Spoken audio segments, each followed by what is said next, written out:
There's another story here that I think is fascinating. 40 members of Congress yesterday sent a letter to the Internal Revenue Service and to the Treasury Department asking them to investigate the Family Research Council.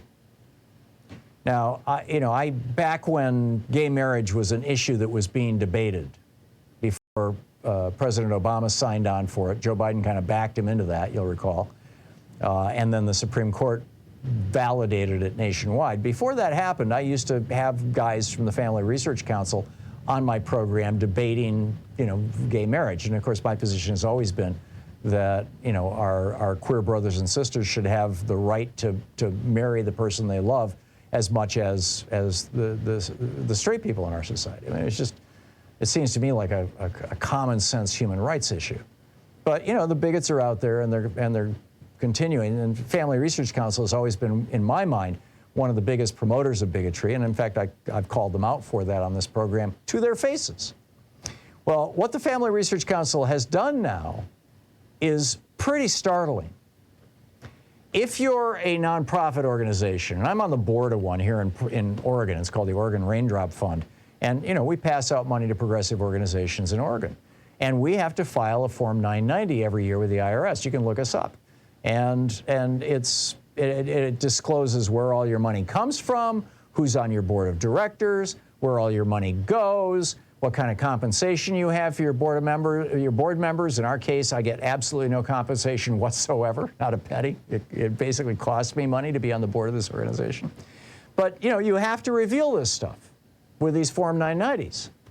Now, churches are also nonprofits, but they fall under a different category than just your average run-of-the-mill 501c3. It's kind of a rider to that you're not just a 501c3 IRS laws, but you also have this special status as a church, and as a church, you don't have to divulge where your money comes from. And I think when they put this into law, the thinking was, well, you're not going to have everybody in the pews fill out an IRS form every month, and a large donor can claim an exemption. You give them a receipt, but why should we make churches jump through all these hoops? They're not really businesses; they're churches, and so churches don't have to file Form 990s. They don't have to disclose where their money comes from, and they don't have to disclose what they do with their money. So the Family Research Council has filed with the IRS as a church, and they got away with it. They did it this last year, and they are now a church. And they claim in order to be a church, you have to have an established place of worship. And the Family Research Council claims that they have a chapel in their Washington, D.C. office building, and that they hold services which are attended by more than 65 people. Now, ProPublica looked into this, ProPublica.org, and they called the Family Research Council and said, hey, we'd like to come to church at your church. And the Family Research Council person who answered the phone said, we're not a church and there's no church here. You can't come to our services. Or words to that effect. But what has happened is that the IRS has been so emasculated, it's been so gutted by this started in a big way with the Reagan administration. He cut funding to the IRS. And then Clinton put it back. And then George W. Bush cut it again.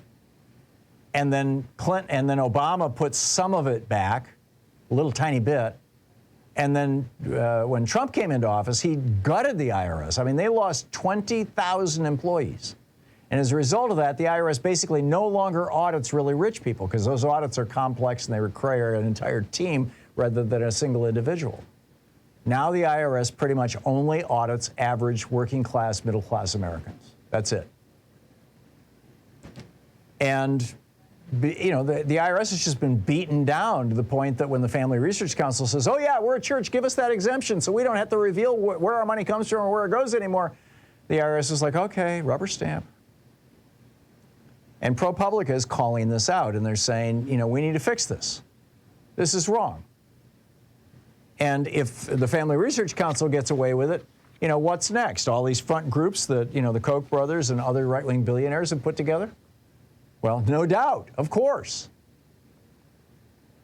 So, number one, let's stop the abuse of the church exemption by Family Research Council and other groups that may be thinking about it. But number two, Do we really need to give churches tax-exempt status? Now, you may be thinking, well, wait a minute, why should churches have to pay taxes? I mean, this is religion and all that kind of stuff, and, you know, separation of church and state. My point is that any business, whether it's a church or anything else, you only pay tax when you show a profit, when there's money left over at the end of the year. Whether it's a little business like my radio show or whether it's a, you know, a big business like General Electric, you only pay taxes when you have money left over. So if churches run at basically a break even every year, even if they were subject to taxation, they would not pay taxes. Now, I get it that if they lose their tax-exempt status, they may lose their exemption from property taxes. And that's something, you know, that maybe local communities could decide. But I think that we also need to reevaluate the nonprofit status and the tax exemptions for churches across the United States. I've said for years and years, I'm all in favor of monasteries having tax-exempt status. I think monasteries actually, you know, people living a monastic life, I believe that that's actually kind of a spiritual support for our society. I may be alone in that belief, but that's my belief. But churches, if they're running like a business, essentially, let them pay taxes, particularly televangelists.